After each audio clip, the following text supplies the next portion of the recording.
All right, here we go. I hope Kyle leaves all that in. Welcome back, everybody that's watching this. We did our first ever Shark Week after show, sort of watch along through chit chat for Alien Sharks, and people really, really liked it. There was so many people that watched the show and then immediately went from the show to watch our silly like chat along thing. So we're doing another one. So here we are. You know who pretty much everybody is, except for the guy with that filthy Sanchez on his upper lip over there. Mike, why don't you introduce yourself and explain? I mean, we all know who you are, but explain who you are in terms of shark versus snake. And yeah, go for it. Alrighty. Well, my name's Mike. I was one of the underwater camera operators for Shark Week and operated the drone as well, and kind of picked up anywhere where you guys needed help. That's for sure. And have been show. What's that? What did you say, Johnny? Most drone footage we've shot on any show by far. Most drone footage? Like 10 terabytes or something crazy. Yeah, because Western Australia is the most beautiful place ever. The best drone footage too. By top tier. So much drone footage. And I just want to say, Mike, Johnny, and I all met for the first time. Well, Mike and I met once before that, but we went on a shoot for a camper company called GFC a couple years ago, like what, 4 years ago now, 3 years ago. And then Mike jumped on Papua New Guinea and was there for Walking Shark, and we all had a good time. And now Mike's a reg, which is fun. So, all right, cool. Well, so what we're going to do on this one is, Mike, just so you know and the guys know, we're just going to talk about Western Australia and what it was like, and talk about the stuff you don't get to see, because as we were just discussing before Kyle hit record, you guys all saw the first cut, the rough cut, right? And that was like an hour and 10 minutes long. And we're like, oh my God, it's perfect. Don't change a thing. And then that has to get whittled down into 44 minutes with act breaks and all this other stuff. And so we had to cut out a bunch of stuff. But I don't know. Let's just get into it. I think definitely one of my favorite things we've ever filmed, even if it was sort of much more stressful than it looks. The open of the show with Mike. Literally the first shot is your FPV drone coming through the mountains. Well, I mean, Mitch, what was the headache of dealing with that? Oh, I mean, it was the first time we've tried using an FPV drone, which was honestly really fun. We'll have to do more of that kind of stuff in the future. But yeah, I mean, that whole scene was kind of nuts. I mean, the whole thing plays out into like maybe a minute of television, and we shot like 12 cameras for like 5 hours to try to get it. I mean, it was absolutely insane. We shot way more than we needed, but yeah, we had multiple drones in the air at one time, people in the water. Forrest was on the back of that truck. I burnt the crap out of me on that sand dune for like 45 minutes. Yeah, we burnt miles down the beach. I'm just staying there slow roasting. And what was that sign you found in the sand dunes that said like "bring cheese" or something like that? Yeah. What was that sign? There's gotta be a photo.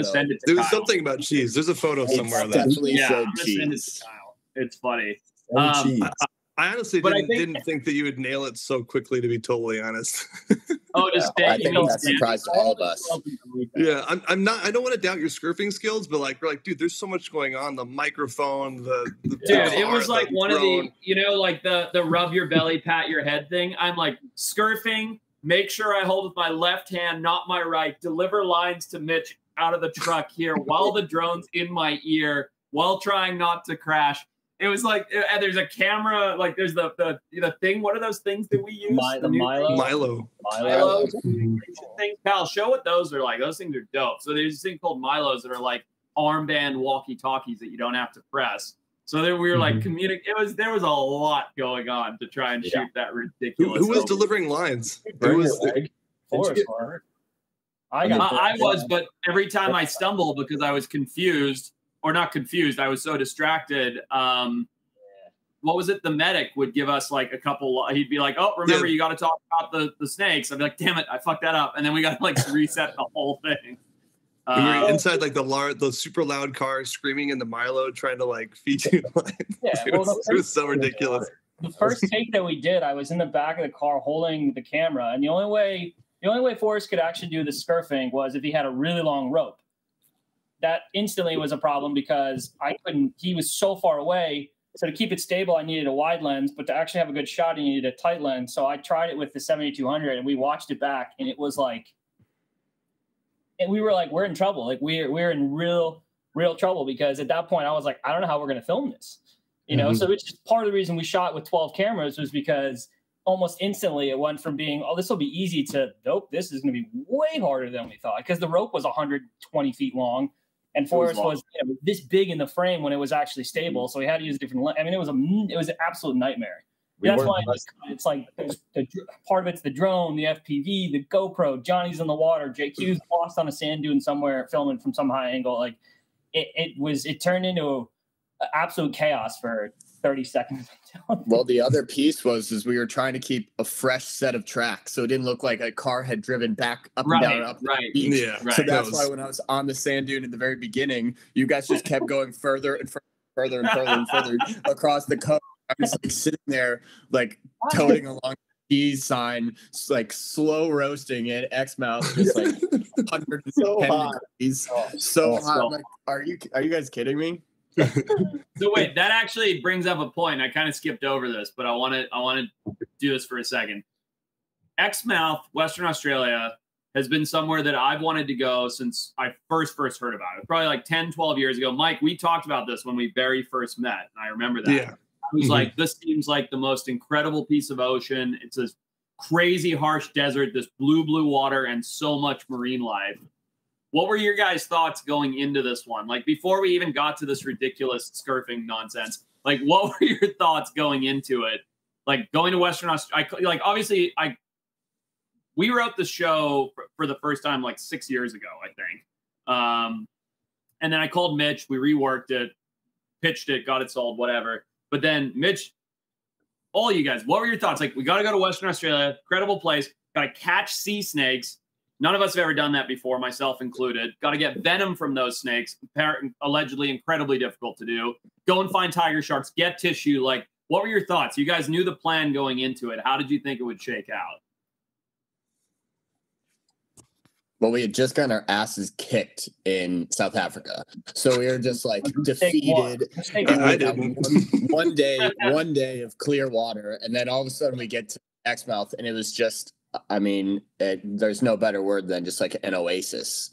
It just was pristine and untouched. And I mean, the Great Barrier Reef is sensational, but it's been so heavily trafficked with people, and you just go and there's broken coral, and it's just, it's no longer what it once was. And then you go to Exmouth and it's the complete opposite. It's pristine. It's just like the amount of wildlife and the health of the coral reef was just, I mean, that first day we got to go out and like test our new wetsuits, and we were trying out the Milos, and we were just like going out and like fishing and enjoying a down afternoon, because we never got a down day in South Africa. And we all hopped in the water. It was just like, this is truly, this is heaven on earth. Yeah, we made it. Yeah, we had all seen the photos on social media of that place too. So the expectations were definitely like pretty high based on photos I've seen of other people's. And it went above and beyond what I expected to be told, man. So it was insane. One of the most beautiful places I've ever been. I mean, there aren't many places in the world you can dive with tiger sharks in 7 to 8 feet of water. I mean, tiger ranch on 30, but 10 feet. That's 40. Filming in a light box. It was yeah. Yeah, I mean, I think it was always, I think Forrest would agree, but I kind of always thought that was going to be the easier of the two shows. South Africa, I mean, we just knew going into South Africa, one, you're looking for alien sharks, which already off the bat, you're looking for something that's going to be hard to find. And two, we knew the weather was going to be a challenge in South Africa because it's the Horn of Africa. So I always thought Australia was going to be the easier one. It definitely, I don't know. Would you say? I think it was probably the easier of the two, but I think if we hadn't came straight from Africa, I think it would have been much easier. But like JQ said, we got our asses kicked in Africa. And then before we even had a chance, like some of us didn't have a single day off the entire time. And then we literally worked that last day, got on a plane the next morning and flew directly to Australia and just went straight back to work on a new show. And it was honestly kind of hard to just kind of turn your brain off one show and go be like, all right, now to start an entirely new one. Yeah. But I mean, visually, that part of Australia is absolutely incredible. I mean, it wasn't hard to make that show look pretty by any means. I mean, look at that reef. I don't want to do back-to-back dive shows like that again. I mean, that's the other thing too. Like, I won't name names, but I know a bunch of these Shark Week hosts and producers. Most of their shows are like 3 or 4 or 5 days, right? And we've never done that. It's just not our style. We do this team that's sitting right here for 2 to 3 to 4 weeks, and that adds up. Like doing that all day, every day. I mean, we were such zombies every night. It was crazy. Yeah. And you just have to be on top of making sure you have the right equipment and right clothing and gear for 2 different completely different climates. It's like, all right, let's make sure we're ready for this huge Shark Week shoot in South Africa, but can't forget that we're going right into another one, and we need to have the right clothing, and the UV index is at 10 out of 10 every day, and it's 100 degrees. It's totally different. Yeah, 2 very different. I mean, the water in Africa was what, like 55, 60. Yeah, cold. No, dude. I wish. That last day it was 47. I think is what I clocked the high at. Oh my god! 7 Gills was freezing.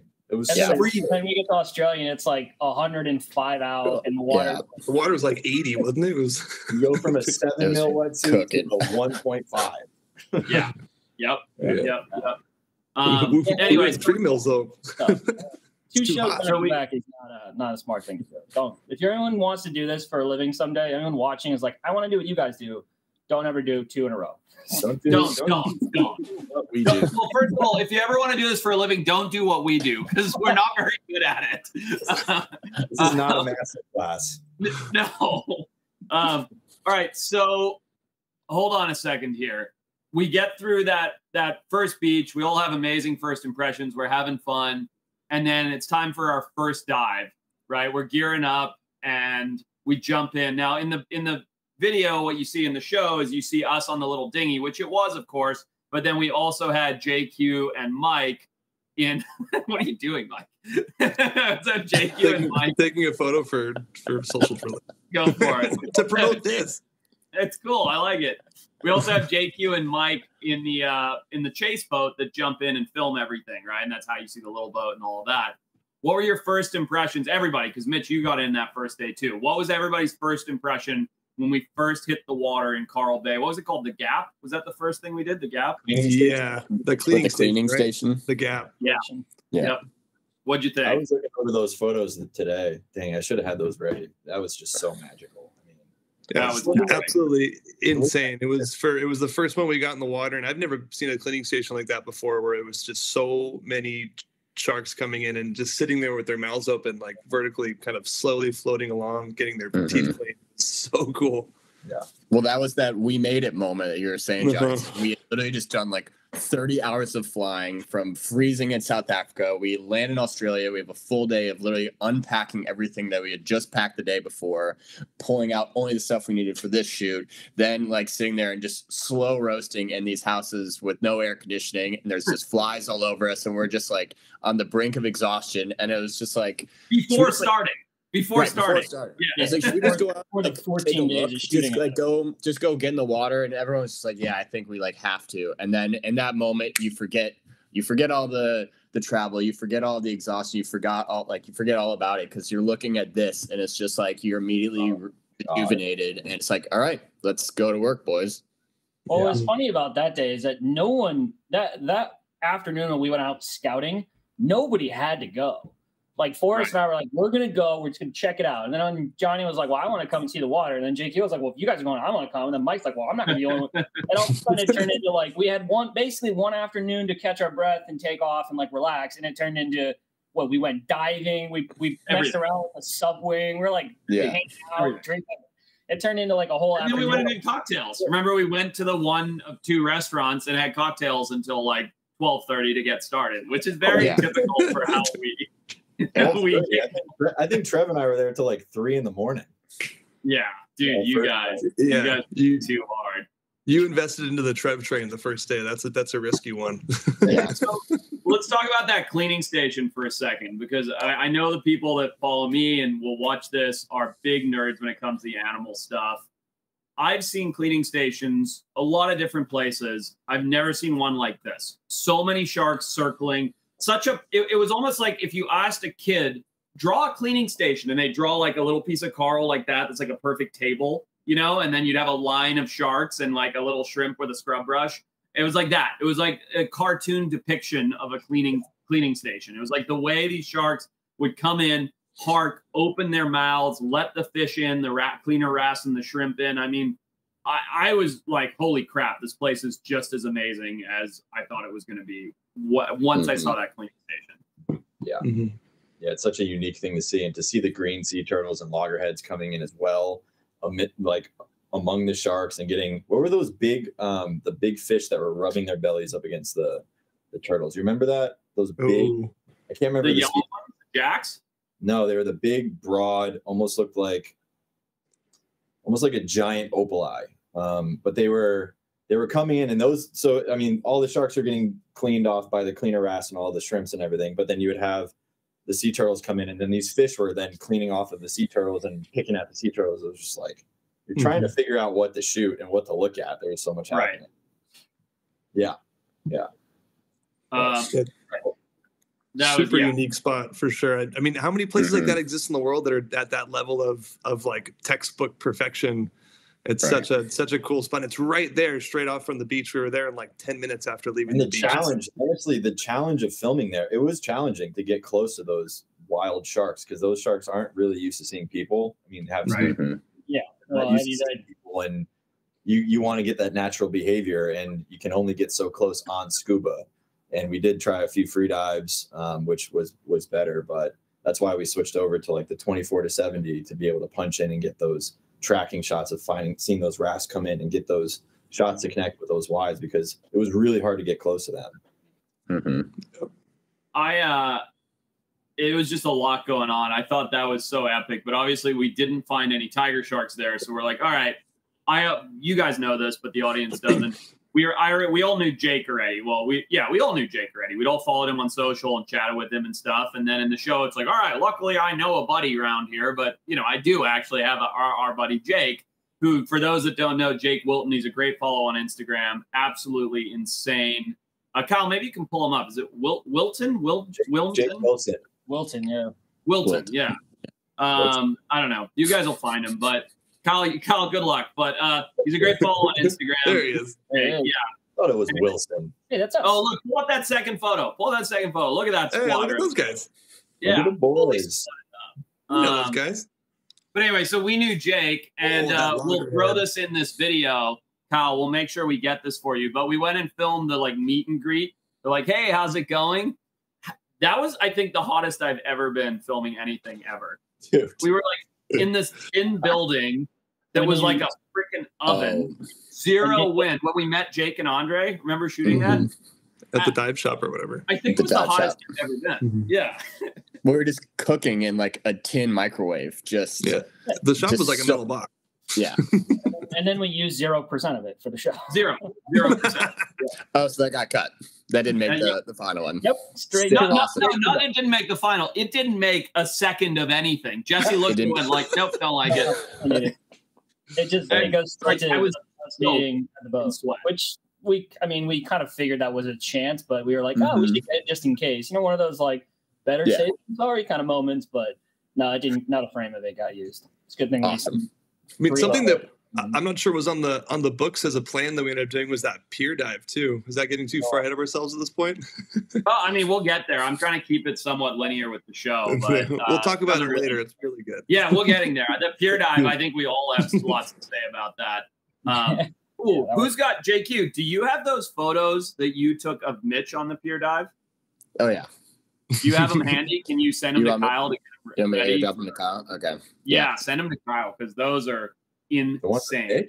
Yeah, dude. Some of the ones he got of Mitch are you'll see. Like, I don't know if you've seen them. Well, they're freaking I have your just like Michelangelo, touching God. I'm not comparing. So I have a whole cool. fucking and you're TV like, show. look at Mitch's. Mitch's are so cool. And I was like, Forrest, this is like the coolest photo. That's what I'm saying. That's why I'm not pulling mine up. I've got a whole TV show about me doing it. I want to show Mitch's because it's fucking cool. Also, when the producer is underwater giggling because of fish tickling Wabi Dog, it's pretty cool. But I have a good track record of picking the absolute best dive to go on in each show. Yeah. You do. You really do. If I'm going on a dive, everybody should want to go because every time I pick one, I'm like, yeah, I think today's the day. I'll do this dive. It turns out to be like the most epic dive of the shoot. So Yeah. The mantis and Socorro, I was like, Mitch, this is the best day. Get out of the shot. One with the mantis. No, they were like coming up to him, and he was like, maybe you were a manta in a past life. I don't know, but I was getting hugged by one. All right, so keeping it back to linear, the next thing I want to look at, Kyle, pull up that shot I just listed for you at 8:43. Who got this shot? I never saw the shot. I didn't know about this shot until I was in the show. It's got to be Mike. Mike got it. The Cuddle Dolphins. Oh, I can't see it. Where is it? What? Oh, my Wi-Fi dipped out for a sec. Oh, you're good. Well, you're coming at us live. Oh yeah, they're there. Look at them all. Look at all those. But the one that turns over and starts playing with the drone. What's this guy doing? That was ridiculous. It totally locked into the drone and turned upside down, and started staring at it. It was it's so bizarre. When did that happen? When did you get that shot? We were out scouting. Yeah, they were ahead scouting for tiger sharks, and you and I and Johnny were doing something. I think we might have been diving the cleaning station or doing something, and they jumped ahead to go look for tiger sharks because of how hard it was to find them. And while they were doing that, they ran into those dolphins. Which is I've only ever had that happen like once or twice, where animals will actually like see the drone kinda and interact with it. One time down here, I had about 10 of them jumping out of the water in front of it, which was totally crazy.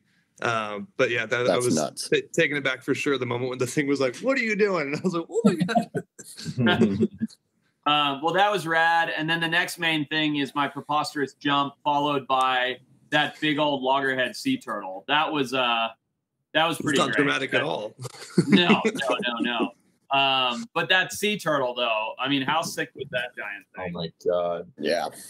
Yeah, I'd never seen one of those before in the wild. That was a first for me, and that was a gigantic animal. So chill.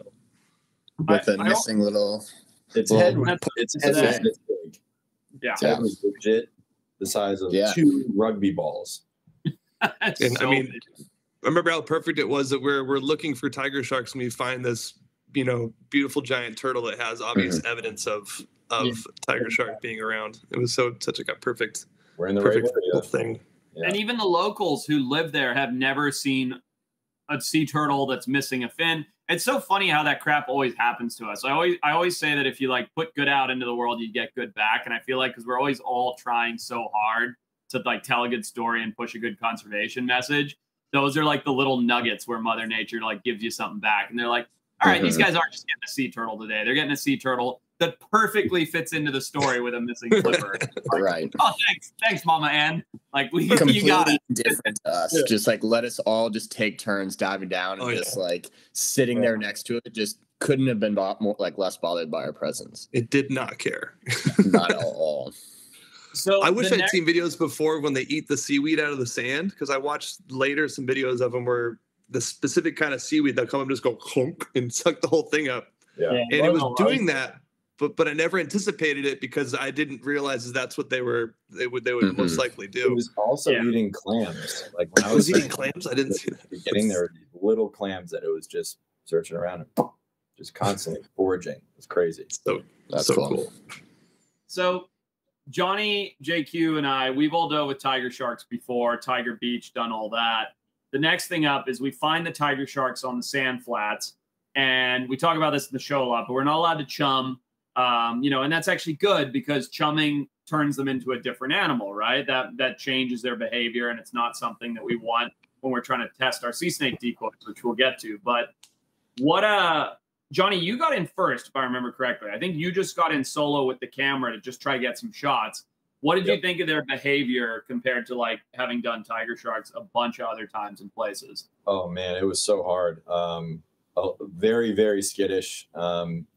What was the nickname for the big one? Sassy bitch? Oh, sassy bitch. Sassy bitch, which I'm like, after looking through all that footage and showing it to people, like I think she was pregnant. She would come in and she would give you a look, and then she'd just every time the same exact movement. Come in, check you out, picks, dropped, just like really aggressive. Not aggressive, but just angry looking. And then it would come up and it would be like, nope. So it was really hard, really, really hard to get those shots. Because it's not Tiger Beach, they're not used to being chummed. They don't get chummed. They come in, they do their thing, and then they leave. But I mean, 10 feet of water, incredible. Best. The other thing that's so deceiving too, and people, and Mike, I want to hear what you think of your first impression of tigers too. But the other thing that I thought was so deceiving is the aerial shots make the water look crystal, like Bahamas crystal. But the truth was there's this weird green haze that sits off the bottom that, you know, like I watch the footage back and go like, well, I couldn't have been clearer. But there's like no way around it. It was such an odd tidal haze that was just, I don't know. It was very, and I think the sharks were picking up on that. Like they had that haze to use as cover, and they definitely just pop up right beside you, which was pretty spooky. But anyway, Mike, what did you think? That was your first tiger shark encounter. Yeah, like, I'd never been in the water with a tiger shark at that point, and that was definitely an experience for me. They're so cool, man. Such a prehistoric creature. And the way the patterns are and everything was absolutely insane. But yeah, I jumped in with Johnny at first and kind of sat next to him. And then, I don't know, he had been in for so long. He handed the camera over and got to film for a little bit. And it was amazing. It was so cool. My favorite part of the tiger shark days were when we were looking for tiger sharks, especially when we first found them. We didn't want anybody in the water because we were trying to do, testing the decoys and whatnot. So Johnny was like waiting with his camera by the side of the boat, and like Johnny would be like, Johnny, you can't go in the water yet. We got to get this stuff. And he'd be like, okay. So he'd be waiting. And then we'd look over like 20 minutes later, and Johnny would be like 2 feet closer to the edge. And be like, and then another 20 minutes would go by, and he'd be like a little bit closer. And then there'd be like a foot in the water, and then like 2 feet. And then he'd look over, he's like halfway in the water with his camera, and you're like, what? And Forrest is like, just let him go in. Like he's not listening. Do it. Okay. Well, you stayed in your wetsuit too. You like stayed fully in the wetsuit, and you're like, Forrest, I gotta get in. I'm so hot right now. And you used that line probably like 5 times. We'd be on the edge, like, dude, I gotta go in the water. And Forrest after completely you can take your wetsuit off. You're like, no, I can't. I gotta stay ready. Yeah. I can't. Man, gotta be ready. I'm Irish. It's Australia. What might have worked out well because when Johnny finally got in the water, it didn't seem like they were very bothered by it. So maybe that like slow progression of kind of going in very, very, very slow worked out. But it was just funny the way that played out. That's something that I think, it'll never ever would make any show. I don't care what it is. It would never make a TV show because it's so hard to show like, all right, we found these animals. They're all new to humans. We're all new to them. We don't know their behavior. They don't know ours. How do we feel this out? And, in a TV show, it's like, oh, there are the tiger sharks. Let's hop in. Haha. And the whole thing happens in 5 seconds. What the audience doesn't realize is was that 4 days before we actually had that like dialed? I think it was, right? 3 or 4 days of working with those sharks, like same area, getting them used to us, like dipping a toe in the water, like we said, sitting on the boat, spending hours cooking. I mean, there was a lot of nothing that happened in those first 4 days, just trying to feel out the sharks. And then it all started to click. And speaking of starting to click, I don't know if you guys saw, but the boy band thing made the show, like where all of us are sitting on the rails in the wetsuits, like looking like a nice boy band. Yeah, we put it back in. Yeah. Put it back in. Texting with this little phone case. I was so and then Mitch goes, "Yeah, thanks," because we gave him the phone case. But they didn't feel left out. Yeah, a little left out. Mitch got a picture. Mitch got some photos. Oh God, no. Oh, jeez. That was the first. Nice. Should we admit for how long we spent like taking photos like that? That was probably like a good solid 30, 40 minutes. I don't think I've been more angry. I'll tell people how long we posed for those photos. Here, Kyle, I've got a photo for you of Johnny in that moment. Just absolutely couldn't be more frustrated about what we were doing and why we were doing it. I was so exhausted from probably taking like 150 free dives that day in my suit all day. And they're like, you got to put it back on for this photo. I'm like, okay, one photo. Nope. An hour later. Yeah, it wasn't one photo. It was not an hour. It was maybe like 20 minutes. It just felt longer because you were wearing your wetsuit for 10 hours that day, like just cooking and basting and filth in there, and just on you. 100%. Yeah, sure. I want to see this photo, and then in the meantime, while you get this photo ready, or JQ sends it over, Kyle, why don't we throw the trailer up? Why don't you throw up the ridiculous Speedo trailer? Because everybody's here for that. Let's get that we can share. Let's get a play-by-play of that bitch. Oh my god. Play-by-play. Or we cannot. This can be. Yeah.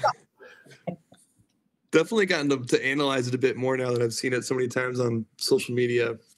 And there's that little moment you got to look out for when Johnny is behind you, and I push Johnny into the back of your thigh. Yeah, he actually got hurt doing that. Oh yeah, I was like, what happened?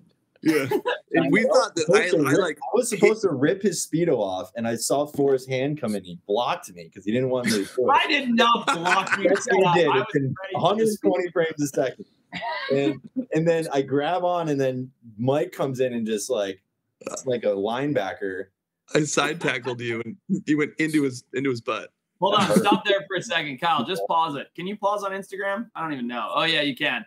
So we should explain what these all are. So we obviously shot this all on our day off because why not in Australia? So this is Mitch in the pool. You can't see it because it's a drone shot. He had cucumbers over his eyes. Pool floaties at our house. We had this sick house for the second half of the shoot. And then JQ, we put on a buoy out at sea and left him and circled back. This was also after dealing with tiger sharks all day. And we're like, yeah, we'll just throw JQ on the buoy and see what happens. Just covered in seaweed. Just could not hold on to save my life. I was gonna hide behind a termite mound, but we couldn't find one big enough to actually hide me. So yeah, big. So we put Mike on the launch ramp, and then Johnny's is just next level. Outrageous. The sand was probably 130 degrees. Like it could barely stand on, and Johnny was buried in it. Sand in every crevice imaginable. For days. Yes. Oh god. And this is beauty. So for anybody watching this, here's a real behind the scenes. I put it on my stories just to embarrass JQ. Look at that hand. Look at him. He's blocking me. Look at it. Right there. Grab his Okay, so to be fair, my Speedo was made out of tape. That pattern is a high, sticky 3M all adhesive tape. Was it Johnny who spent like 2 hours cutting that into a bikini for me? I cut it, but JQ, who put it on? Mitch? I know, JQ had to apply it.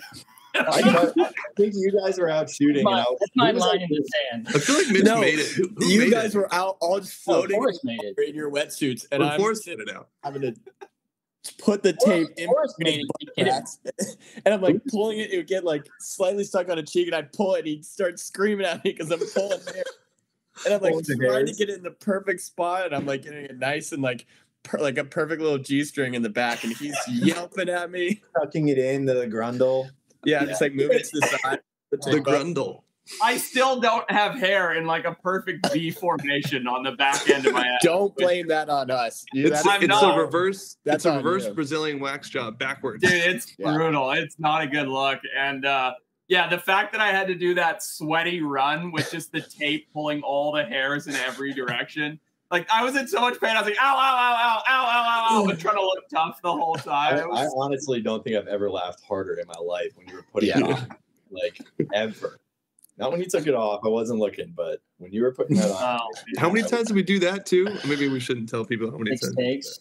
Well, we did 2 real ones, and then we were like, all right, let's do like a goofy one at the end where we all like really like fall down and trip and push each other. And then that one was when we watched the playback, we're like, yep. That's the winner right there. Also, I think I almost gave Johnny a black eye with Forrest, but yeah, he did. I also want to add to that I watched back like one of the serious takes where we just run through, and there's a full nutsack hanging out the side of one of my things. So I was like, oh, can't use that one. There's just a goose egg sitting on the side of the sticker. The timing right there was great. Just a nutsack poking out, and then Kyle's face pops in and then pops back out. Where? All right, back on track. One of my favorite, well, definitely I would say our crew's favorite moment. And we can go through it all. Look at Johnny's photo. Look at Johnny's photo that's sent through. Oh, let's go. No, grumpy. Look at him. Zoom in on his face, pal. Zoom in on his face. Yeah, look at that face. Just grumpy Gus. All I want is a beer, and you guys are making me. Dude, I found another great Johnny face this morning. Kyle, while we talk about the sea snake decoy in a second here, pull up, go back to Jake's Instagram, please, and scroll over to where Johnny and I are working in on the snake, and then zoom in on Johnny's face. It's not a happy face. But I was just gonna say, gloves, that would have been helpful, less stressful. Nah, you don't need gloves. Yeah, look at this. Look at Johnny's face. Zoom in there. That is a I don't want to do this face if I've ever seen one. Yeah. Yeah. Yep. Good enough. He is grimacing. I was just going to say quickly, and we can move through it. How stoked were our Australian crew, Jake and Dre, when that tiger shark finally bit the damn snake thing? Oh, my God. They didn't think it was going to happen.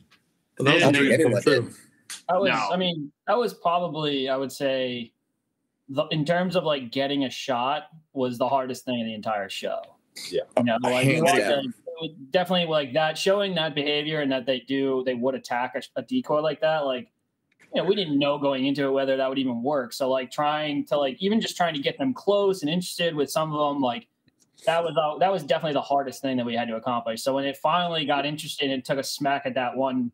Everybody, everybody on the crew, everybody just started freaking out because we finally got that moment, that shot where it actually went for the snake, which was something we were trying to achieve. But like they were just, because the fixers their job is to try to like facilitate and make these things happen, and that was a tall order. That was a tough one. And when that all worked out, they were Jake was the kid could have cried. He was thrilled. I remember when we busted him out, they kind of looked at each other like, yeah, that ain't happening. What are you guys doing?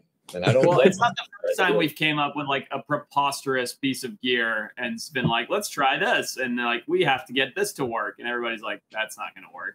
That's kind of our MO. Well, after that, we go on the search. We're looking for snakes. We found our tiger sharks. Blah blah blah, and just as far as, I think we should all say what our favorite moment is. I think the pier probably wins for everybody and just like that search. But before we get to the pier, I just want to say how stoked I was to see what they call the leopard shark or the zebra shark. Like that to me. And actually, we should sort of tell that story. I know in the show, you basically see me just come up on it. But the real story is actually a lot crazier. We're in this whole like search looking for a sea snake and nobody's seeing any. And who was it? Was it Andre? Somebody saw the leopard shark before you saw it, Mike. No, before that. Really? Somebody either saw it from the drone or something happened. I don't remember. And they're like, oh, there's a leopard shark in this area. And they were like, great, let's jump in and fan out and try and find it. And, that'll be a dope thing to shoot. And then, Mike, what you should probably tell from your perspective is definitely funnier from yours than anybody else. So there was a bunch of current kind of going on the shore there, and they dropped all of us up at the top of the area, and everyone kind of floated down. And I don't know, I kind of took more time than everyone else, or scanned a bit more thoroughly, I guess, and ended up finding one. And I get so excited and just look up and look around, and there's nobody for like a mile. And the two boats are like way over that direction. So I have a weight belt on and my two fins, and I'm like, well, maybe I can just kind of tread water here for a second with the weight belt on and take my fins off and start waving them in the air. And I'm screaming, I'm yelling, and I'm like, what the heck? Probably for like 15 minutes or so. And at one point, one of the boats like started to come towards him, like, oh my God, they saw me, like they're coming. And I was so stoked that someone was finally going to come and get me. And they went pick someone else up and then went back to where they were. But thankfully, like I ended up putting the fins back on and coming over really frustrated because I was like, dude, what if I was having a problem or something? Like the captains had no idea where I was. And so I'm all the way back up to the boats, and we went back up and reset, and we actually found it again, which was perfect. I never got to look at it. I only saw it from the surface because I was like, I can't be the dumbass that found it and then goes down and scares it away. Yeah. So I just we went back. And I even remember Jake and Dre were like, I don't know if you can scuba with one. They're not like super chill. Remember? They're like, you think you can maybe get a shot free diving, but we were already on the scuba. Like that was what we were doing. Right. And then, yeah, Mike lost it, drifted back, was definitely upset when we caught up with you. Understandable. I was pissed. And then we went back up current. And Mitch, you and I jumped in. I think everybody did, but you and I jumped in with Andre's scooter thing. Remember that? What was that scooter thing called? Yeah, I forget. Those things are sick, though. I wrote it down. We definitely got to buy some of those. But you and I jumped back in and we're cruising around, and then you found it. And then I stayed in the water and just hovered on top of it. And luckily, because I had the scooter, I could like fight the current and just kind of stay above it. And then you quickly went back to the boat, geared up, got out ready. And then you and Johnny basically came over, and I just kind of pointed down, and you guys went and got so cool. Check it out. Yeah. So happy to see. The shot was perfect too. Like perfect. And that, this is kind of cool. This is kind of cool for people that are interested in the filmmaking. But the shot that we always strive for, and is really by far the hardest, is like, what do we call it? But it's where we go cameraman, subject, like animal, and then me, right, behind it, so that we can split the difference so that you can see the whole animal and you see me approach it. But that literally means like trapping a creature, whether it's a sea snake or a leopard shark or a whale shark or anything in between two bodies. And animals don't like that. And, it's not that they like don't like it. They get upset. They're just like, yeah, I'm not going to stick around for this. And so to do that with this leopard shark, Johnny, you shot it, right, Johnny? Yeah. Johnny got it. Yeah. So Johnny, you landed and set up and stayed very still, if I remember correctly. And then I kind of came around this piece of coral and sort of landed, and the shark like didn't care at all. And then you repositioned, got a better shot, and then I moved in even closer, and that was when he took off. But we still had just such an epic, like, 2 minutes with it. Compared to Mitch, who had like a 30-minute hangout with it. But I only got to see it. I only got to see it from the surface because at one point I was like, I'll just go down and take a quick pic, like just a quick little look. And then I was like, if I scare that thing and it takes off, like Forrest is gonna kill me. And like, that's murder. Like I'm sure Actual murder. I could lie and be like, oh, it just swam away. I didn't do anything. But then I would have known and been like, I ruined it. So I kind of just stared at it from the surface, which was cool, but I never got to get that close. But it wasn't something I was gonna risk by going down and checking it out by any means. That was a stressful shot to get because like Mike had put in all that work to find it, and we were like ready. Whole production was looking for this animal. It's like, okay, we can't mess this up once Forrest and I were right. Right. That's and like then it years all lined up together, knowing like we were communicating underwater without talking to each other. We're like, well, you might move in a little closer and then get the second shot, which was I think the one they ended up using. Right. Like right in front of us. Well, Mitch, you might not have got to get super close to the leopard shark, but you at the very next dive, which is the pier, which I know we're all excited to talk about, you became the Wobbegong Whisperer, which I think is really funny. That's true. Wild. So I think I found 4 of them. Yeah. There Johnny, was 4? What is it? Johnny, JQ, and I. No, Johnny, Mike, and I went in. Yeah, how do we and we filmed you 3 going in, like the entry into the water, and then Mitch and I started getting ready, and then it worked out perfectly because like halfway through the shoot, Mike was like running out of air, and then I came over and snagged my camera, and Mitch and I were just like going around. And I think the dive thing is like this for like the frill, like the Wobbegong, like that's the like I don't know thing. And every time Mitch and I were going around together, Mitch is like. And I'm like, no, this can't be right. And Mitch found 4 or 5, all in the matter of like 30 minutes. And it was just like after you get 1 or 2 shots of him, it's like okay, we can move on. And he just kept finding, and he just was like, Wobbegong, and just I don't know, you had the eye for it. Also, we should take him halibut diving. He'd probably be really good at it. A photo of Wobbegong. They are not easy to spot. I mean, these things are. Yeah, it's very, very cryptic. They're very hard to find. So you guys ended up finding a couple. You guys filmed with us, but I think 2 of them. Right? We filmed 2 or 3. I don't remember, but no, there's the photo. Look at that photo. See that one where looking at smiling. Oh, and this was under the pier, so there's debris and rocks and all kinds of. Yeah. It was a cool. I mean, that dive was unbelievable. Really cool animal. And then the BFG. Yeah. And what I thought was cool too is, Mitch, you never got to see the wobbegong in Papua New Guinea, and that was one of the things you were a little bit bummed about, is that you missed that. And then we saw him. Papua New Guinea we saw it twice, but the first night was at night, and it was really late, and we were just trying to get that done. And then the next day we were in a hurry to get out of there. So I never got to see it there, and everybody was like, "Oh, it's so cool! You should have saw it." And I was like, "Yeah, I get it. I know. I just it just didn't work out." And it was cool because that was one of my favorite parts of. I mean, obviously, besides the actual sharks walking on land, that was one of my favorite things in Papua New Guinea was, in terms of the show, was the wobbegong. I thought was just so fascinating. So then to see it, actually be able to dive and see it myself in Australia was unbelievable. Mm-hmm. Well, the best fish interaction for me was BFG, Big Friendly Grouper, Big Fat Girl. They had like 3 other acronyms for her too. Yes. No, I love that. And I mean, it's all over the show. It's probably like a minute of B-roll in the show, which is a lot. Mm-hmm. But yeah, I mean, there's not much to say about it that doesn't get said in the episode itself. But just to have such an insane environment, these like pier pylons, this vertical structure, so many fish, not just the wobbegongs and the big grouper, but just everything there. I mean, yeah, look at that. I mean, it's just an unbelievable fish. Like the location. Look at that. Good fish. Good. That is an 800-pound fish, just for reference for people. Yeah, that's the size of a small car. Yeah.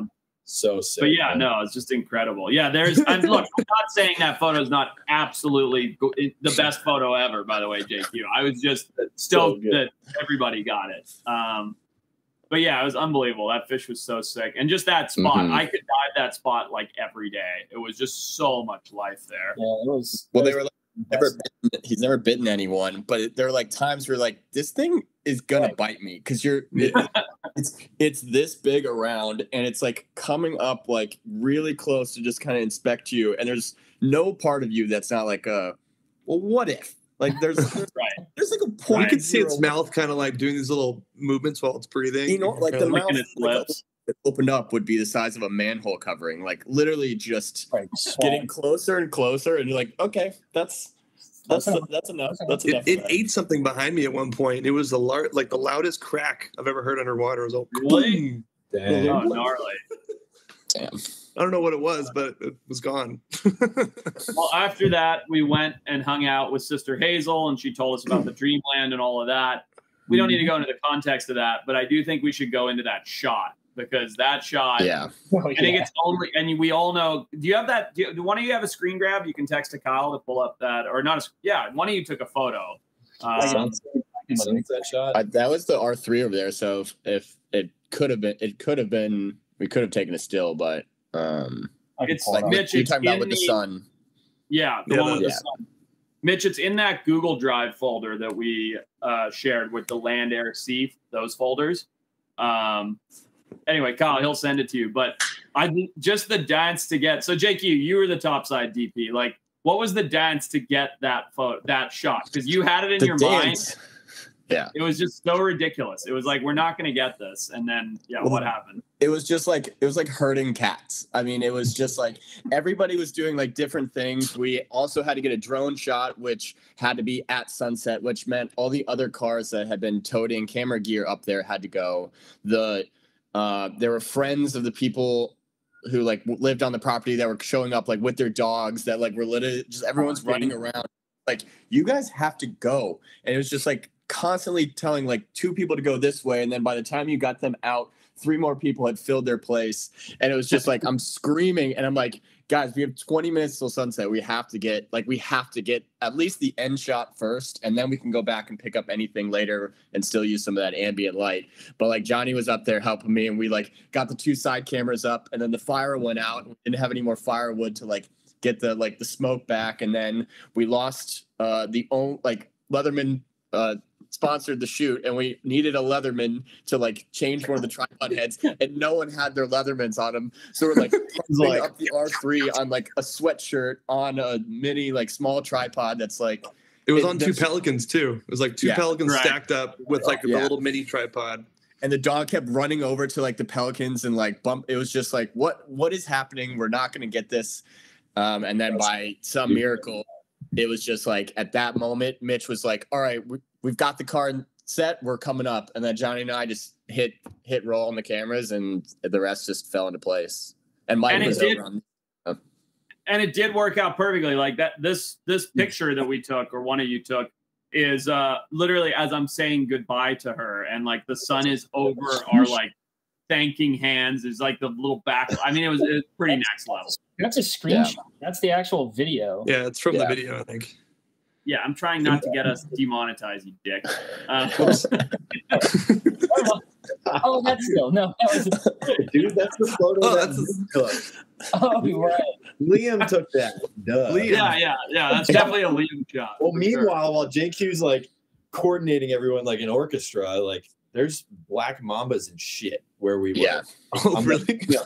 Make sure you like watch where you step, and he's like instantly just gone. Yeah, running around in circles. I'm like, dude, and we're all wearing like flip flops and board shorts. We're like, great. I was totally agreeing on that one. I'm stoked you didn't tell me. I was yelling it. I was like, there are snake holes literally everywhere. Yeah. There's brown snakes and what, coastal taipans there? Yeah, the brown snakes there were a lot. I mean, remember that we did that drive? We saw like 3. There were a lot of brown snakes there. And then so we did all that, and then we were on to find our sea snake, which this was where creativity and idiocy came together to come up with the whole subwing thing, which was a blast. I mean, we subwinged way too much. I never need to subwing ever again, by the way. I felt like I was just getting like keel hauled by the end of it. I was like, I'm so tired of being pulled around on this thing. Yeah, and it's like pulling the hood. Oh, there's the tiger shark with water. Human lures. Also, how sick were those jet skis we rented? What's that? Hey. I said, how sick were those jet skis we rented for 2 days? Yeah, that was great. All of us would have loved to have played with the jet skis, but it didn't work out. Mitch. Explain the plan, and then we're like, okay, never mind. And then we just had 2 rented jet skis that we never used. We always wanted to do the subwing, and we thought it'd be cool to have like people in the water on the subwings, and then drivers on jet skis pulling them across the reefs. And it just got to a point where we were like, this is getting way too complicated. Like, we need jet ski drivers and spotters, and then we still need the boats out there, and then we got the people in the water, and it just became so much more than what it needed to be. So then Forrest and I were like, after already paying to rent these 2 jet skis, which I don't even think we ever picked them up. They literally like, we were like, thanks. It was great for the people that rented the jet skis, but for us it was kind of dumb. But Forrest and I just decided like it's just too complicated. Let's just go off the back, which visually was better. It honestly was a lot easier to shoot it. Like JQ was actually able to film it correctly, and like from the back of a jet ski would have been risky, a little bit more risky with a red and all kinds of fancy cameras. So it was the right call. I wish we had made that call, a month before. But it is what it is. Sometimes that it happens, but whatever. And and then when we were even pulled around, Johnny, you never saw the tiger shark, right? No, that's only Mitch did on the drone. I was yelling. I screamed. Nobody heard me. Well, you're in the water, and all you can hear is. I know. It's not like I was like ignoring it. Like, oh, look, a tiger shark's chasing Forrest. That's exactly what it felt like, by the way. I was like, Forrest! I was screaming, but no, you didn't. And then finally, when you saw it, you were like, why didn't you say something? I'm like, I've literally been screaming. Dude, that corner felt so sharky though too. I remember Johnny jumped in just before that over there, and I didn't. You saw one, and I didn't see it, and he said it was a solid one.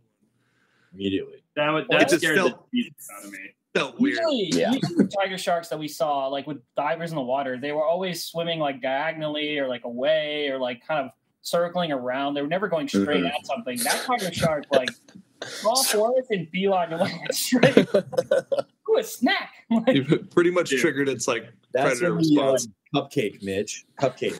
Yeah, you should have been screaming cupcake, Mitch. I think we left it in the show, but I literally go like, yeah, I saw it, and then I shit myself, or I said something like that. So I was like, I need a wetsuit, because I was like, dude, it scared the Jesus out of me. Like, you're just subwinging along. We have been for literally hours, and I'm like, nothing here. fuck, like it's a shark like in my shit, like trying to follow me, like swimming at speed. It scared the Jesus out of me. I don't know why we didn't think that could possibly happen when we were thinking about subwinging. Like that never even that kind of never really crossed my mind. Like, yeah, I guess a tiger shark could be in the water and go like after you while you were in there. But when I saw it, I was like, oh yeah, that we should have probably thought about that. It's literally like it's like towing around those seal decoys that they have on every other Shark Week show but ours. It's like literally you're just like a human seal decoy. You're like la-di-da-di-da, I'm a lure. Oh look, we decided to get nice white shiny suits and matching subwings. Like this is perfect color. Yeah. Wow. But Johnny then caught one of the coolest shots ever when we spotted the snake and had the dismount, which was epic, and then went into what I would say is the most. This is probably this catch. How many Johnny and JQ and Mitch? How many snakes have you filmed me catching? I mean, would you say in our careers together? One for every episode we've ever done. Countless. At least one. I mean, Louisiana. There's several per episode, but only one ever gets shown. But like anytime we go with you anywhere, even if it's like going to the bars or going on like a random camping thing, you have your hands on a snake almost like every day. I would say that sounds suspicious. Over 25. That too. Nice. Yes, that too. Nice. I'm pretty good at that as well. But the point being, with all of those snakes, I don't think I've ever been. Everything you read about sea snakes is like they're slow, they're lethargic, they're docile. And then I'm like, oh, cool, an elegant sea snake. It's like a fucking lightning bolt with fangs. It's just like, dude, I was stressed out dealing with that. And this obviously never made the show, and I shouldn't even admit it. But I don't know if you remember, at one point, I'm like, throw me my snake tools. And then somebody kind of find him. And literally, I look to the wrong boat. I look to Liam and go, Liam, you idiot, throw me my snake tools. But I was so stressed out and screaming at poor Liam, who's like, I don't even know why I'm here. He radioed me and was like, Mitch, I don't have the snake hook. And I'm like, oh, yeah, it's over here. Poor Liam. Poor Liam. Yeah. It's literally, his hair is falling out from stress at this point. And like, calling him an idiot. But yeah, Mitch did execute a very sexy throw over the snake. Perfect. Yeah, that was solid. And then Mike, you really, I mean, both of you and Johnny, obviously, but you got that money shot of me grabbing the snake with the tongs. Yeah, I was right next to you when that happened. What were you guys thinking, Johnny and Mike? What were you thinking while we had the snake just darting around in every direction? At one point, I dropped the camera. I was like, Mike, you got the longer lens, dude. This because every time Forrest would go to grab it, it can swim backwards as fast as it can swim forwards. So he would go to grab it and it would shoot back, and my camera's here, and it would be like on me. So I'm like, dude, this is like right. And you're in water, so there's only so much you can do to move around. You have no, it's not like you have ground and gravity. It's like, yeah, I was on the other boat too when the whole thing just listening to all these yelps and shrieks, and it's just like Forrest screaming at the snake and then yelling at Liam, and then like Johnny's like you hear like grunting in the snorkel, and then Mike's then all of a sudden there's three people dancing around this snake, and Mitch and I are just looking at each other like a half was concerned and half just like giggling at all the just random noises that are coming out of you three.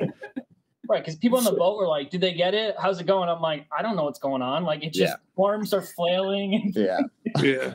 I jumped in not knowing what was going on really because we were on the second boat somewhere. Like we were like a couple 100 yards away looking for tiger sharks still, and all of a sudden we get this radio call. Then you're like, "Get over here right now with the camera and with your wetsuit." And I'm like, "What's happening?"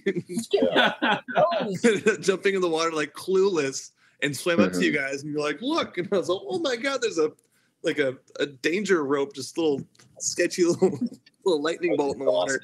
A nope rope. That's what it is, a nope. A nope rope. Something you don't see on television is obviously we're not gonna air minutes of just like nothing while we're just like breathing and catching our breath. But like I would say of all the snake catches I've seen Forrest do, that one was definitely when he got out of the water and it was done and it was in the boat and everything was done. That one was very like he took like 2 minutes where he just had to like sit there and like calm himself down. And like I've seen him catch taipans and cobras and all kinds of snakes that like I would never do that, but he does it and it's fine. But that one, he was visibly like, I need a minute, like just give me a second to process. Shook. Just a little shaken up, because like that was, like he said, like some of these snakes, like they're very calm and they don't move too quick and they're easy to catch. This thing was, like you said, it was a lightning bolt. That thing was just moving quick and didn't want to be caught and causing all kinds of problems. So that was one where we had to take, I think we took like a good few minutes where we just kind of sat in the boat and everybody just caught their breath. And then at that, once everybody caught their breath, we surprised Johnny with, oh, by the way, you have to help milk the sea snake.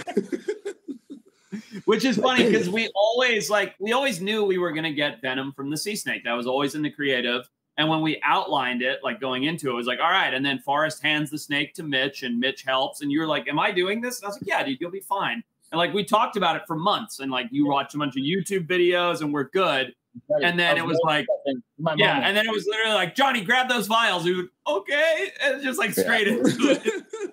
I didn't get any research time like Mitch did. I was like, where are my gloves? You're like, you're fine. I'm like, okay, Sharon's going to kill you. My mom is going to kill you when she sees this tonight.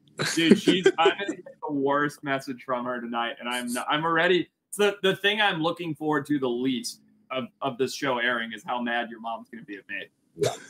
You have to share. You have to share the message when it comes through. You gotta share. I will screenshot it and send it to the group with a sad emoji for sure. Anyway, so we go through the whole process with the snake. If you guys haven't seen the show, go and see it. It's fun. We milk it. We do a bite test. And then something that doesn't make the show, which I'm just going to play this, and we're going to let the audio roll as well if we can. I'm going to play this and see if you guys, I know you guys realize this in hindsight because we talked about it, but at the time thereof, I don't know if you realized how much I was kind of freaking out. Yeah.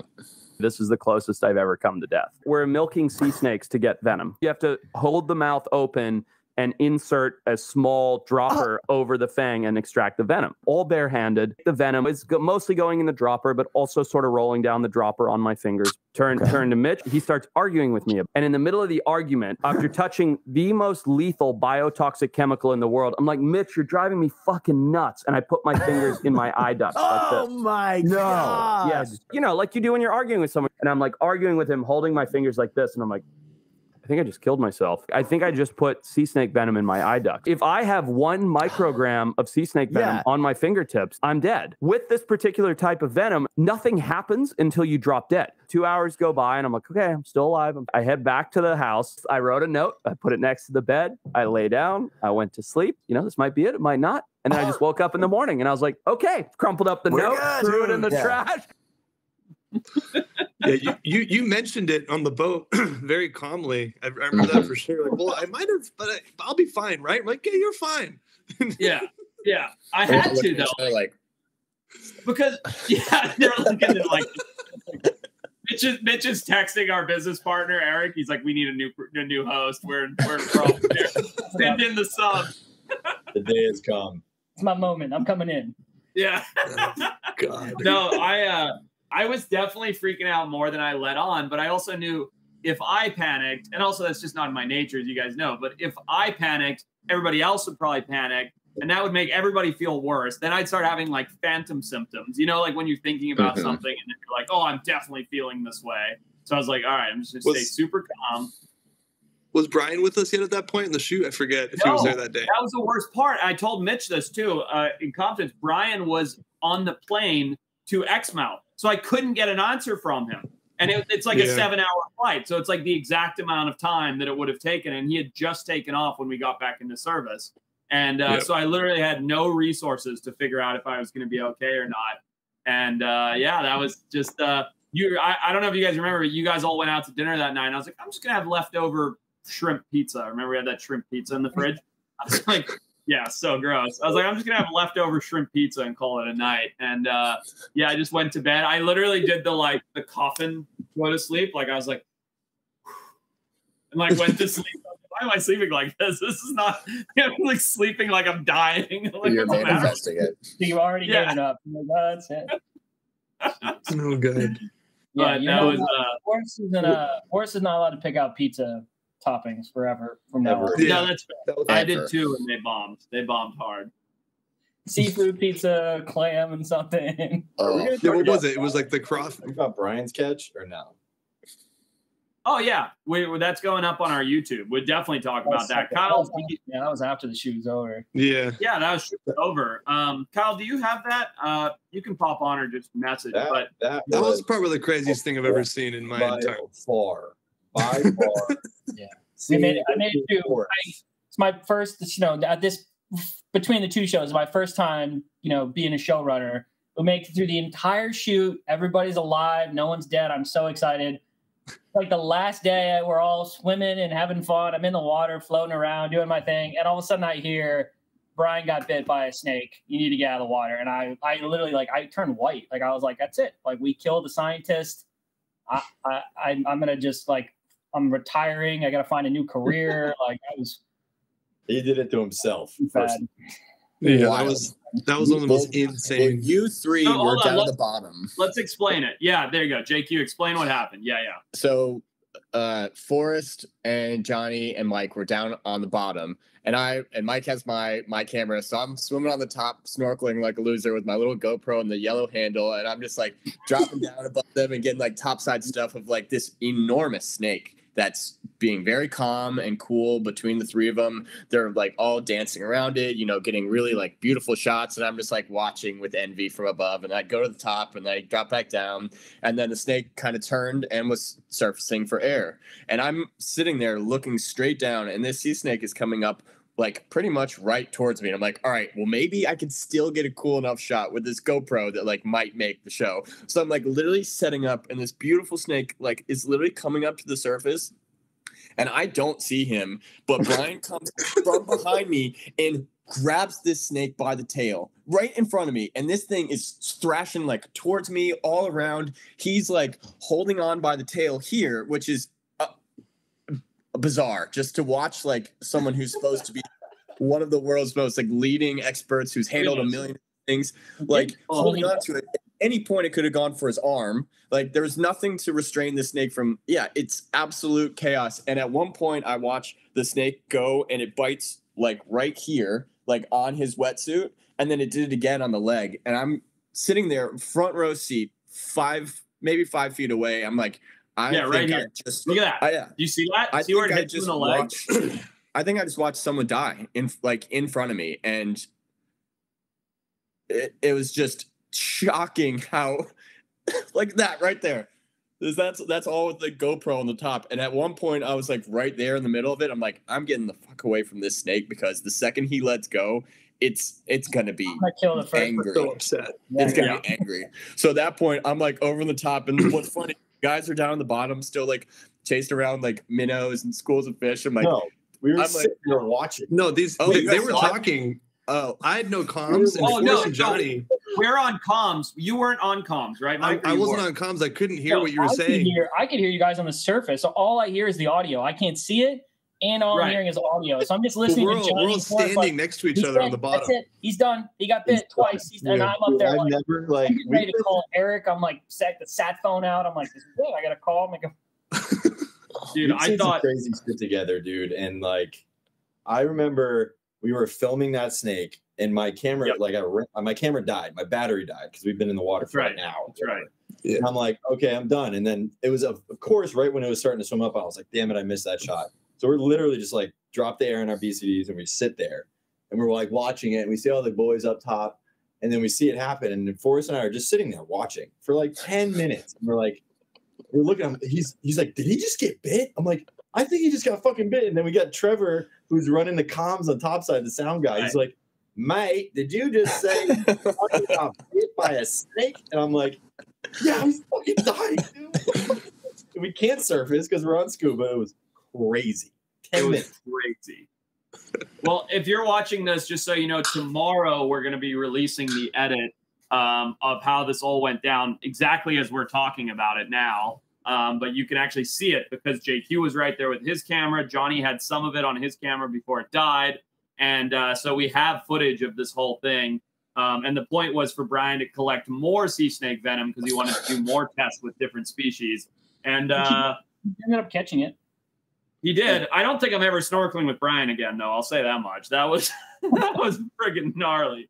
But anyway, yeah, check out on the YouTube channel tomorrow, and you'll see that that thing we shot after we were done shooting our show. But it's pretty crazy. And the whole show was just, I would say, I'm curious to get as my last thoughts on this one, I would say that it's probably the most fun I've ever had on a shoot. Definitely on a dive shoot. Like, I thought it was just the fact the water was so nice every day. We were all in such a good mood. Everybody was having so much fun. The animals were unbelievable, from the snakes to the sharks to the turtles to the mantas to the kangaroos just cruising around, the termite mound. We've done a lot of really cool and fun things. And something about that shoot was just, I was like on cloud 9 the whole time. I was just having so much fun on that one. And I think it really comes across in the show. For sure. I mean, that episode could have easily been 2 hours long. There's just, and it's unfortunate that so much has to, you have to get it down to a certain time to be aired. But I mean, there's so many animal encounters and things that happen in that episode that, unfortunately didn't make the show. That area is just teeming with life, and lemon sharks. There's the other turtles that we saw. The manta thing is, the manta rays it's in the show, I think, or did we cut the mantas out? No mantas. Manta rays. Really? Yeah, manta. After that whole ordeal. It's going on this YouTube channel. Whole ordeal. That was so cool. Yeah, there's a lot of. That area, like I said, it was just an incredible area with so much life. But yeah, it was a fun one for sure. It was definitely up there in terms of our expeditions. Yeah. Mike, what are your thoughts on it all overall? I mean, it was for me, it was one of the most insane diving trips of my whole life. The PNG was out of this world as far as like the colors and the reef, but I really felt like we missed out on a bunch of like the bigger animals on that shoot. And on this one, every single day we encountered something incredible. If it wasn't the loggerhead sea turtles or the tiger sharks, or every single day we had something insane happen, and I was just totally floored over the whole experience. Just another day in the office. Yeah. That's all I gotta say. And I think we got into our biggest argument we've ever gotten into as a group. Oh, wait a minute. Screaming. Oh my God. Don't bring it up. Why do you have to bring this up Actually, now? you know what? No, bring it up, because you guys are on the internet. We need people on the internet to weigh in. Can we? Forrest admitted to me in California 2 weeks ago. No, he did not. He did. What did he say? I did not say that. I said the lyrics on the CD. Okay. All right. Okay, hold on. I'm gonna find the video at least of. Show the video. We can't play it for too long because of the copyright. You don't remember this, Johnny? It was our rap party. I mean, we talked about the rap party for South Africa, so we might as well talk about this one. That's a good point. We're screaming at each other. Forrest has his middle finger 4 inches from Mitch's nose, just like, "You're a fucking idiot." Just screaming. We're all screaming at each other, and people are flip-flopping sides, and people are outside like, what is going on? I think a fight. What's going on? Is there like a serious argument? They're like, nah, they're just debating a song lyric. Yeah. All right. So for those watching, we'll let I'll let JQ's video do the talking, but I'm going to set this up. Rap party send it over to Kyle. Yeah. This is a rap party. There's nothing to do in Exmouth past 4 p.m. on a Tuesday or whatever it was, and we tried to go hard. We went out, Kyle. Do you have that video I sent you? Let's cue it. Let's cue that up to start this argument. I know we went out, but weren't we back by like? Oh yeah.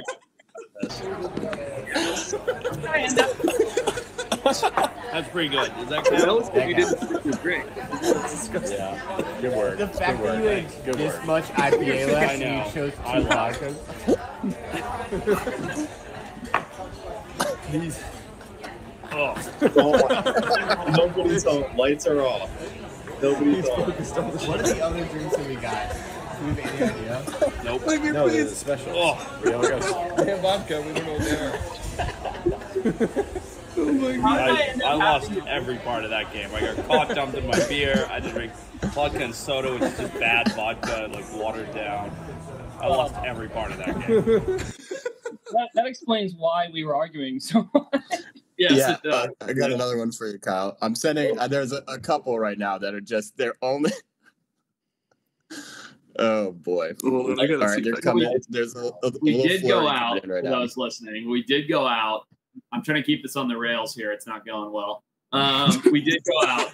I got caught dumping my IPA because I hate IPAs, but somebody bought me one, and then JQ was like, "No, no!" Damn it! I'm in so much trouble, and he's like, "What?" Well, it was also you were doing the elbow pointing game, and no one could get it. What's it called again? The Buffalo.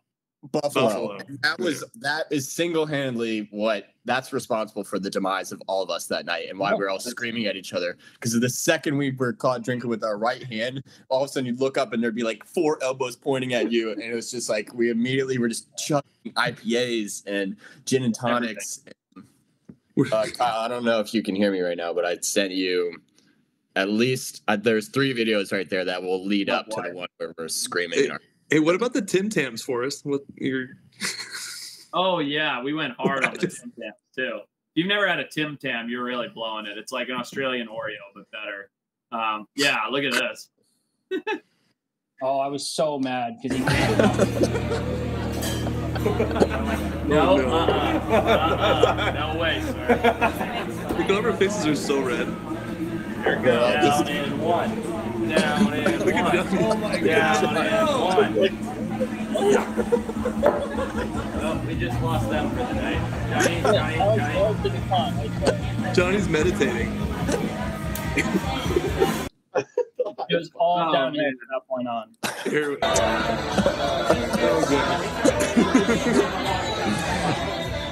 Just everyone's defeated. That's X-Mouth firing. Oh yeah. Wait.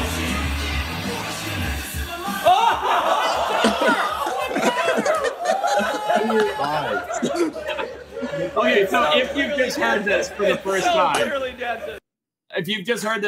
time, the argument that we've still not settled, that was the most we've ever fought over anything, was in the Sum 41 song. What's the title of the song? Fat Lip. Maybe. Fat Lip. Yeah. Does he say, the doctor said my mom should have had an abortion, or, as you can clearly hear, the dentist said my mom should have had an abortion? And we argued about this for many hours and came very close to blows over it. Yeah. Turns out there's like entire subreddit argument about this. Like, it's not just this is not the first time. Yeah. This argument's going on for. We should settle this. Go find the guy who wrote the song. I found an interview with him. So that's what Forrest and I were talking about. The lead singer basically was like, I know what it sounds like, but we wrote it as doctor. He's like, but I get it. He's like, I understand what it sounds like, and it does sound like that. He's like, but it wasn't written that way. Yeah, we're not getting into it. We're not doing it again. Not now. So Mitch is right. Mitch, no, he's not right. No, what I said. No. All right, so listen. Here's how we're gonna sign off from this. This has been really fun. Go and watch Shark vs. Snake if you haven't seen it. It's on Max. It's on everything, whatever, wherever you watch those shows. But I don't care about any of that. Just humor us and write dentist or doctor. Just put your vote in and just comment at the end of this video, dentist or doctor. If you've made it 118 minutes or however long it's been going on, an hour and 18 minutes. Yeah. Just write dentist or doctor. We just want to hurt Mitch's feelings. That's it. Really, there's no line that can't be crossed. Just really push the limit of what. Go for it. Guys, thanks for jumping on and doing this. It's fun. Everybody really liked the first after show. I think this will start becoming a thing we do with shows we've done. Maybe we'll go back and do some of the old ones and talk through them because it's kind of fun. And, there's a lot more coming up. So it's going to be fun. Sweet. Good to see you boys.